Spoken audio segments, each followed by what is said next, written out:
Hello students, आज हम discussion करने जा रहे हैं क्लास 9 का टॉपिक। दैट मीन्स कि साउंड की बात करने जा रहे हैं।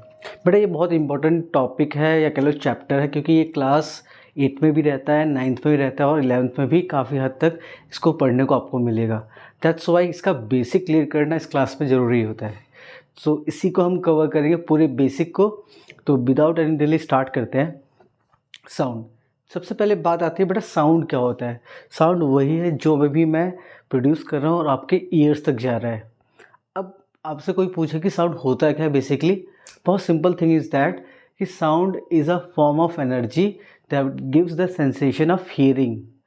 तो एक एनर्जी है जो मैं निकाल रहा हूँ, वो आपके ईयर्स में जा रहा है, वहाँ पे एक सेंसेशन प्रोड्यूस कर रहा है आपके ईयर्स में पहुँच के, राइट। बहुत सिंपल। तो उसकी डेफिनेशन कभी लिखने हो तो आपको क्या होगा, so sound is a form of energy that produces sensation of hearing in our ears, right, simple. अब बात आती है कि साउंड प्रोड्यूस कैसा होता है, कि इसको प्रोड्यूस कैसे किया जाता है। तो very simple thing is that जब भी आप साउंड प्रोड्यूस करेंगे, अपनी बात कर लेते हैं ह्यूमंस की, तो आप नोटिस करेंगे जब भी आप साउंड प्रोड्यूस कर रहे हो तो यहाँ पे टच करेंगे फिंगर से, तो आपको एक वाइब्रेशन फील होगी। जब जब आप साउंड निकालेंगे, बोल रहे हैं, दैट मीन्स कि यहाँ पे वाइब्रेशन होगी। और जैसे ही आपने बोलना बंद कर दिया, यहाँ पे कोई भी वाइब्रेशन नहीं है, आप खुद चेक कर सकते हैं। तो दैट मीन्स कहने का ये मतलब है कोई भी ऑब्जेक्ट, राइट, ह्यूमन की बात नहीं करो, कोई भी ऑब्जेक्ट, कोई भी म्यूजिकल इंस्ट्रूमेंट अगर वो साउंड प्रोड्यूस कर रहा है, दैट मीन्स कि वहाँ पे वाइब्रेशन हुआ है, इसीलिए साउंड प्रोड्यूस होती है। तो कहने का सिंपल सा मतलब है कि sound produce by the vibrating object. तो कोई भी ऑब्जेक्ट वाइब्रेट करेगा तो वो साउंड प्रोड्यूस करेगा। अब बात करते हैं वाइब्रेशन क्या होता है sir. Simple thing is that बेटा कि ये एक तरीके से टू एंड फ्रो मोशन होता है। टू एंड फ्रो मोशन का मतलब कुछ इस टाइप का मोशन, टू एंड फ्रो बोल लो या बैक एंड फोर्थ बोल लो, मतलब ऐसे होगा तब भी एक तरीके से साइड से देखेंगे तो टू एंड फ्रो दिखाई दे रहा है। तो टू एंड फ्रो का मतलब सिंपल थिंग इज दैट कुछ इस टाइप का मोशन होता है, इधर भी हो रहा है, इधर भी हो रहा है, इधर भी हो रहा है, इधर हो रहा है, बट एक फिक्स पॉइंट के अबाउट होता है, जिसको हम बोलते हैं मीन पोजिशन। क्या बोलते हैं? Mean position. मीन पोजीशन के अबाउट होना हमारा क्या, टू एंड फ्रो मोशन होना या बैक एंड फोर्थ मोशन होना क्या कहलाता है? वाइब्रेशन कहलाता है।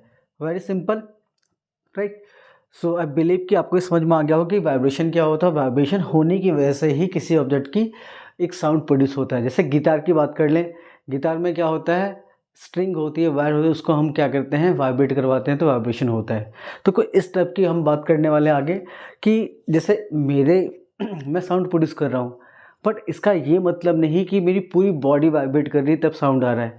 मेरी बॉडी का एक पर्टिकुलर पार्ट वाइब्रेट करता है तभी साउंड प्रोड्यूस हो रही है। तो यही चीज़ हमें आइडेंटिफाई करना है कि किस बॉडी में कौन सा पार्ट वाइब्रेट करता है, साउंड प्रोड्यूस होता है, राइट।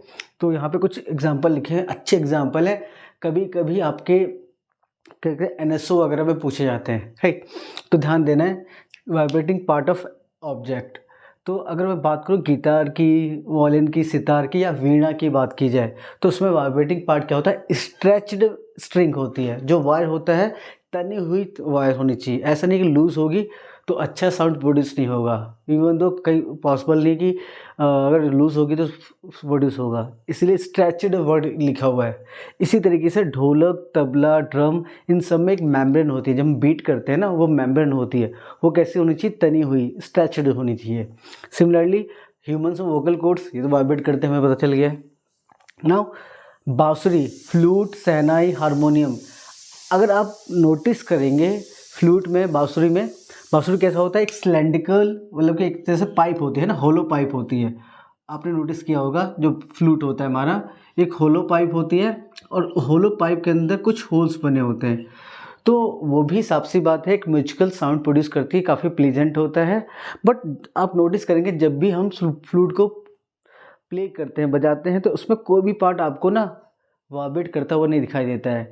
बट अभी जस्ट थोड़ी देर पहले हमने सीखा कि वाइब्रेशन का मेन रीज़न क्या होता है, किसी बॉडी के पार्ट का, ऑब्जेक्ट के किसी पार्ट का वाइब्रेट होना।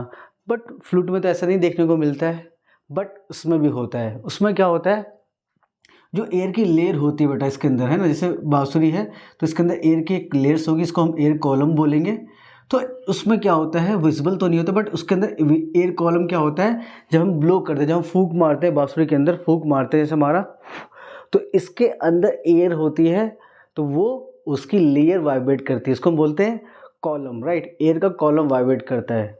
तो फ्लूट हो गया, शहनाई हो गया बजाने वाला, या हारमोनियम हो गया, हारमोनियम में भी हम लोग एक एक कॉलम को ही वाइब्रेट करवाते हैं, तब वहाँ से म्यूजिकल साउंड निकलती है, राइट। Now loud speaker. अब लाउड स्पीकर में क्या होता है, जो सामने वाला पार्ट होता है लाउड स्पीकर का, मैं बना देता हूँ यहाँ पे। मान लीजिए आपका लाउड स्पीकर ये सामने वाला पार्ट है, आपने नोटिस किया होगा जो डीजे जब बजता है सामने से लाउड स्पीकर का बड़े बड़े, तो जो ये वाला पार्ट है उसको डायफ्राम बोलते हैं। क्या बोलते हैं? डायफ्राम। तो डायफ्राम वाइब्रेट करता है आगे पीछे, that is to and fro motion करता है, दैट इज वाइब्रेशन होता है, ठीक है। नाउ अब हम बात करते हैं कि वाइब्रेशन से साउंड प्रोड्यूस होती है, कौन सा पार्ट किस पर्टिकुलर ऑब्जेक्ट का वाइब्रेट करता है, ये समझ में आ गया, तब साउंड प्रोड्यूस होती है। बट अब हम जानेंगे किन किन तरीके से किसी पर्टिकुलर पार्ट का वाइब्रेशन करा सकते हैं और उसकी वजह से साउंड निकलता है, राइट। तो किन किन तरीके से, दैट मीन्स कि मोड ऑफ वाइब्रेशन, राइट। जैसे मैं बात किए जाए ढोलक, तबला, ड्रम, इनको हम बीट बीट के साउंड प्रोड्यूस करते हैं, वाइब्रेशन करवाते हैं, तब साउंड प्रोड्यूस होता है। सिमिलरली प्लकिंग, जो गिटार की वायर होती है, वीणा की वायर होती है, जिसको स्ट्रिंग भी बोल सकते हैं, तो उनको हम प्लग करते हैं, राइट। प्लग करते हैं, प्लग करने का मतलब बस कि ये से वायर है, तो ये, तो अगर मैं इसको प्लग किया, प्लग तो ऐसे किया, तो इस तरीके से वाइब्रेशन होता है, साउंड प्रोड्यूस होता है। अब ब्लोइंग, हवा, एयर को फोर्सफुली ब्लो करके बांसुरी में हम लोग निकालते हैं साउंड। ऐसे स्क्रैचिंग से आप किसी भी चीज़ के ऊपर स्क्रैच करोगे तो एक साउंड प्रोड्यूस होती है। देखो यहाँ पे भी आपको साउंड प्रोड्यूस होती हुई नज़र आएगी। उसके अलावा रबिंग से, जैसे बलून ले लिया आपने तो रबिंग करेंगे तो वहाँ से साउंड प्रोड्यूस होती है। तो ये तरीके हैं कि वाइब्रेशन करवाने के, ताकि साउंड निकले। तो अलग अलग इंस्ट्रूमेंट में अलग अलग जगह में अलग होते हैं। जैसे कि हमारे वोकल कोड में क्या होता है, आप बताएं कि लंग, जब जैसे ही हम बोलना स्टार्ट करते हैं, लंग से फोर्सफुली साउंड जाती है हमारे वोकल कोड्स में, फिर वो वाइब्रेट करता है। दैट मीन्स कि यहाँ पे क्या हो रहा है, ब्लोइंग से हमारे गले से कह लो, वोकल कोड से साउंड प्रोड्यूस हो रही है, ठीक है। तो ये फर्स्ट लेक्चर काफ़ी बेसिक था अंडरस्टैंडिंग के लिए इनिशियली, तो इसको यहीं पे रखेंगे, बाकी नेक्स्ट लेक्चर जल्दी ही आएगा। और मैं चाहूँगा कि अभी ये लेक्चर आपको कैसा लगा, प्लीज़ कमेंट के माध्यम से मुझे बताएं, सो दैट मैं और अच्छा कंटेंट आपके लिए बना पाऊँ। Thank you so much.